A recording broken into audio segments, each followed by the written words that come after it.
இந்த பயத்திலிருந்து தப்ப முடியுமா? Can we avoid this unworthy fear? இது பாசிபிளா? தப்ப முடியுமா? இது வராமே தப்ப முடியுமா அப்படின்னு சொன்னால் நோ.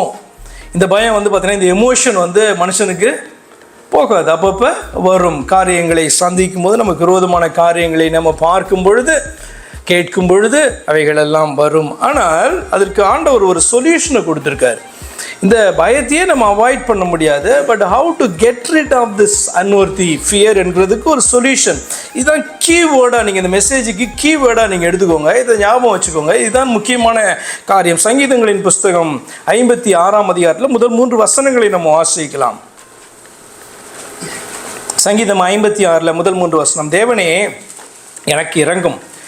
மனுஷன் என்னை விழுங்க பார்க்கிறான், நாள்தோறும் போர் செய்து என்னை ஒடுக்குகிறான். என் சத்துருக்கள் நாள்தோறும் என்னை விழுங்க பார்க்கிறார்கள்.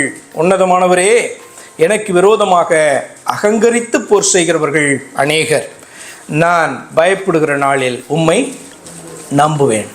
பெரிய யுத்த வீரன், பெரிய ஆளு, தேவன் அவனோடு கூட இருக்கார், தேவ அபிஷேகத்தை பெற்றவன், எல்லாம் காணப்படுகிறதான தாவீது நடுங்குகிறதான வேளைகள் உண்டு, பயப்படுகிறதான வேளைகள் உண்டு.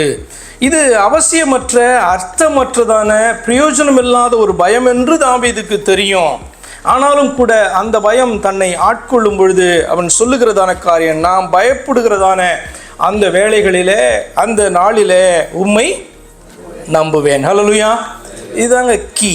இந்த பயத்தை நீங்கள் அவாய்ட் பண்ணவே முடியாது. மனிதனாக வாழ்ந்து கொண்டு இருக்கிறபடினாலே இந்த பயத்தை நீங்கள் அவாய்ட் பண்ணவே முடியாது. I told you, it is inherited by our father Adam. விழுந்து போனதான ஒரு தகப்பன் தாயின் இடத்துல இருந்து நம்ம பெற்று வந்திருக்கிறதான ஒரு சாபத்தினுடைய காரியம், பெற்று வந்த வரம் அப்படின்னு சொல்லுவாங்கள்ல, அதே போல் பெற்று வந்திருக்கிறதான காரியம் இதை நீங்கள் அவாய்ட் பண்ண முடியாது. ஆனால் வேதம் கற்றுக் கொடுக்கிறது, உன்னை இந்த பயம் சூடும் பொழுது நீ என்ன செய்ய வேண்டும் என்று சொன்னால், உன்னை உண்டாக்கினதான தெய்வத்தை அந்த வேளையில் அதிகமாக நம்ப வேண்டும். பயப்படுகிறதான வேளையில், சோர்ந்து போகிறதான வேளையில், நம்பிக்கை இழக்கிறதான வேளையில் கொடுக்கப்படுகிற சொல்யூஷன், நீ தேவனை அதிகமாக நம்பு. அவன் சொல்லுகிறான், இப்படிப்பட்ட சூழ்நிலை வரும்பொழுது நான் பயப்படுகிற நாளிலே உம்மை நம்புவேன் என்று சொல்லி அவன் சொல்லுகிறான்.